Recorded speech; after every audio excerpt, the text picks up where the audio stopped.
तो hello friends, classes with चेतन में आप सभी लोगों का स्वागत है। आज हम लोग एक्सरसाइज 10.2 का क्वेश्चन नंबर 3 करने जा रहे हैं। तो क्वेश्चन नंबर 3 ये कहता है given a circle with centre O and PA and PB are tangents. अब आप इसमें देखिए एक सर्कल सेंटर O है, PA एंड PB है। तो इसमें आप ये देखिए कॉमन चीज़ क्या है, तो इसमें P कॉमन दिख रहा है आपको, तो P मतलब एक्सटर्नल पॉइंट हो गया, और P A and P B, तो पी ए और ये पी बी हो गए।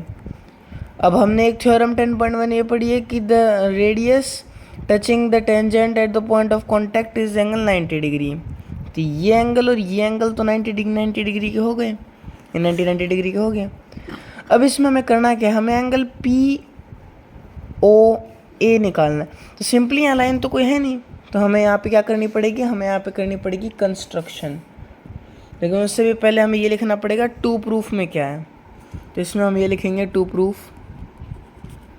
कि टू प्रूफ में लिखना क्या है हमें, तो हमें टू प्रूफ करना है एंगल पी ओ ए, हमें फाइंड आउट करना है क्या है, मतलब एंगल पी ओ ए को। तो सबसे पहले हम यहाँ लिखेंगे कंस्ट्रक्शन।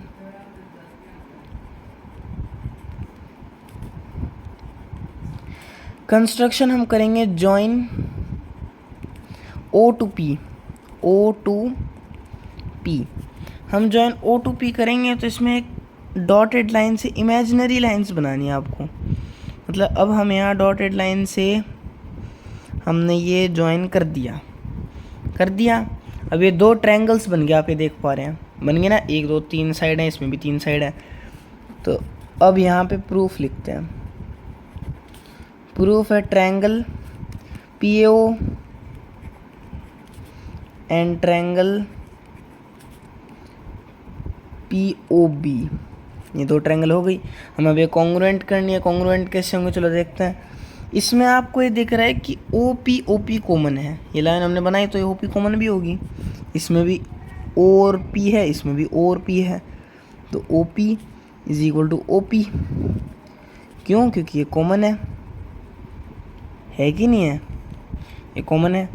इसके बाद हम ये देख रहे हैं OA और OB रेडियस है, तो ये भी इक्वल होंगे। OA is equal to OB, ये रेडियस ऑफ सर्कल का सिंबल होता है, रेडियस ऑफ सर्कल। तीसरी चीज angle A is equal to angle B, theorem 10.1। Theorem 10.1 के हिसाब से 90 डिग्री एंगल इक्वल होते हैं। या इसमें हम ये भी लिख सकते हैं कि PA is equal to PB, theorem 10.2, लेकिन वो एक्सरसाइज में भी हुई नहीं है, तो हम इसमें ये लिख देते हैं। आप वो भी लिख सकते हैं, आपकी मर्जी है, थ्योरम 10.2 भी लिख सकते हैं, PA PB के इक्वल है। मैं इसलिए इसे लिख कर रहा हूँ क्योंकि मेरे को ये ईजी मेथड लगा। PAO इसमें कॉन्ग्रुएंट हो जाएगा ट्रायंगल POB से बाय RHS की इक्वल हो गया। अब इसका मतलब हम इसमें एक चीज़ कॉमन ले सकते हैं, तो हम क्या कॉमन लेंगे, जो हमें एंगल निकालना है।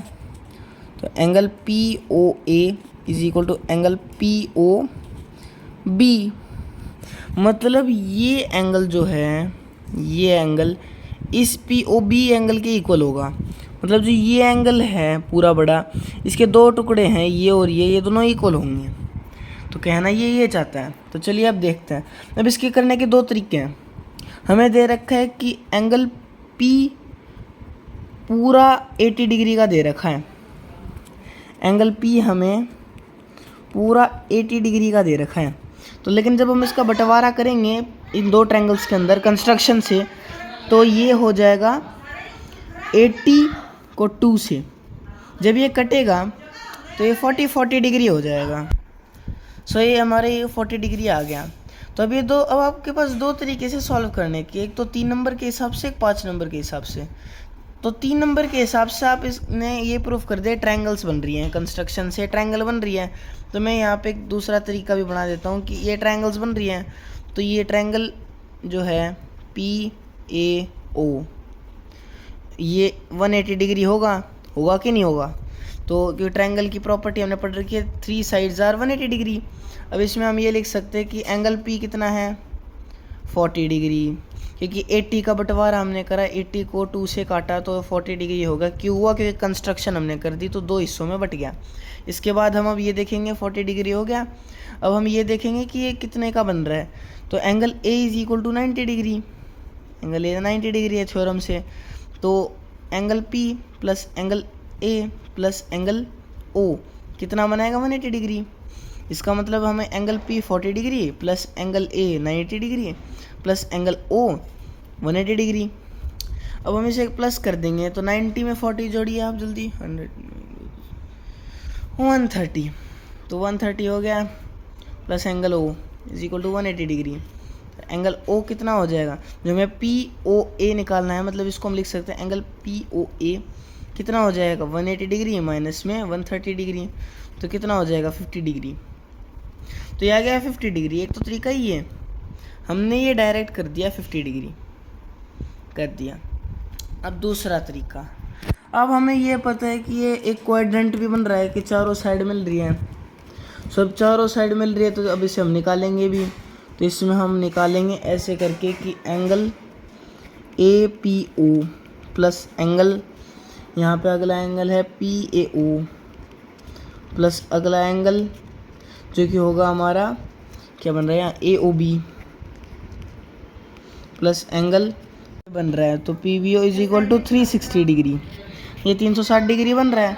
तब हम इसकी वैल्यूज़ पुट कर लेते हैं। तो हम वैल्यूज़ पुट करेंगे तो वैल्यूज़ के हिसाब से ए पी ओ हो जाएगा हमारा 80 डिग्री प्लस में यहाँ पे ये 90 डिग्री प्लस यहाँ पे 90 डिग्री और प्लस यहाँ पे हमारा जो ये एंगल नहीं निकला P O A is equal to 360 degree.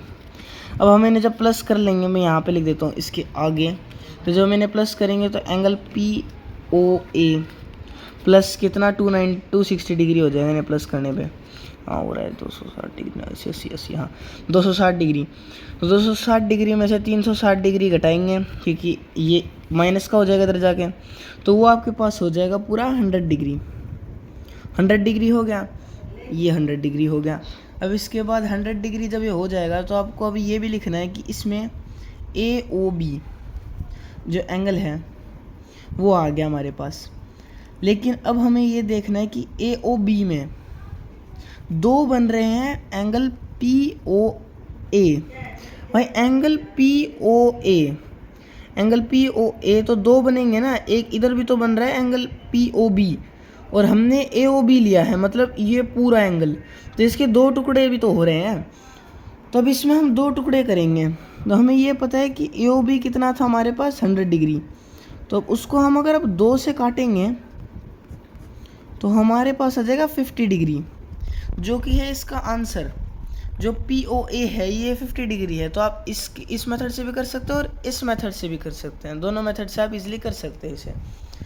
तो चलिए अब नेक्स्ट क्वेश्चन पे बढ़ते हैं। नेक्स्ट क्वेश्चन क्या कहता है आपका? अगले क्वेश्चन में क्या गिवन है? Given a circle with centre O, एक सर्कल है सेंटर ओ का, ठीक है। लेंथ क्या दे रखी है उसमें? Length of tangent, length of tangent कौन से टेंजेंट की? लेंथ ऑफ टेंजेंट बी ए, जो बी ए है वो आपको दे रखी है 4 सेंटीमीटर, ये 4 सेंटीमीटर की है। इस हिसाब से distance from centre, distance from centre मतलब सेंटर ओ से कितना डिस्टेंस दे रखा है आपको? 5 सेंटीमीटर, 5 सेंटीमीटर, ये आपको डिस्टेंस रहेगा 5 सेंटीमीटर का। अब हमें ये प्रूफ करना है, to proof find the length of O B. तो टू प्रूफ क्या दिया हुआ है आपको? फाइंड लेंथ, किसकी लेंथ हमें फाइंड आउट करनी है? हमें फाइंड आउट करनी है ओ बी की लेंथ। तो सबसे पहले तो इसका एक रफ डायग्राम बनाते हैं। तो चलिए रफ डायग्राम हमने बना लिया, कुछ ज़्यादा ही रफ हो गया वैसे। तो यहाँ पे हमें पॉइंट बी मिला है और हमें बताया ये गया है कि बी ए मतलब यहाँ पे ए बी है एक पॉइंट, इसके बीच का डिस्टेंस है 4 सेंटीमीटर। हमें डिस्टेंस फ्रॉम सेंटर दे रखा है 5 सेंटीमीटर। इसका मतलब ओ ए का सेंटर का डिफरेंस है कितना है? ओ ए का सेंटर का डिफरेंस होगा आपके पास 5 सेंटीमीटर का। तो ये 5 सेंटीमीटर होगा।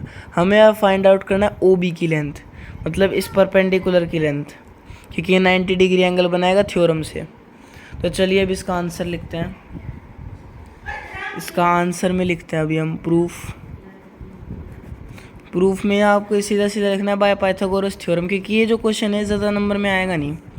तो बाय पाइथागोरस थ्योरम आपको ये पता है कि हाइपोटेन्यूज का square is equal to base का स्क्वायर प्लस में यहाँ पे परपेंडिकुलर का स्क्वायर होता है।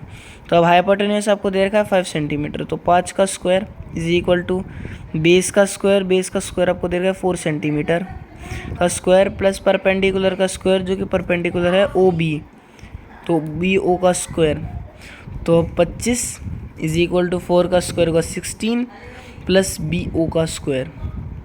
ठीक है, तो इसका मतलब OB का square is equal to 25 centimetre minus में 16 सेंटीमीटर। तो जब OB का स्क्वायर हम निकालेंगे तो OB का स्क्वायर आएगा 9 सेंटीमीटर, तो 9 सेंटीमीटर है, स्क्वायर रूट हटाएंगे तो OB रह जाएगा यहाँ, अंडर रूट 9 सेंटीमीटर हो जाएगा। तो जो अंडर रूट आएगा तो ये होगा 3 पर, तो इसका आंसर हो जाएगा 3 सेंटीमीटर। तो यही हमारा आंसर है फाइनल। तो हमने आज क्वेश्चन नंबर 3 और क्वेश्चन नंबर 4 हमने कर लिया। तो आशा करता हूँ आपको वीडियो अच्छी लगेगी। इस चैनल को भी सब्सक्राइब करना और 10th क्लास का कंप्लीट मैथ्स पढ़ने के लिए हमारे इस चैनल को फॉलो ज़रूर कर लेना, ताकि आपको ऐसी आगे जानकारियाँ मिलती रहें। धन्यवाद।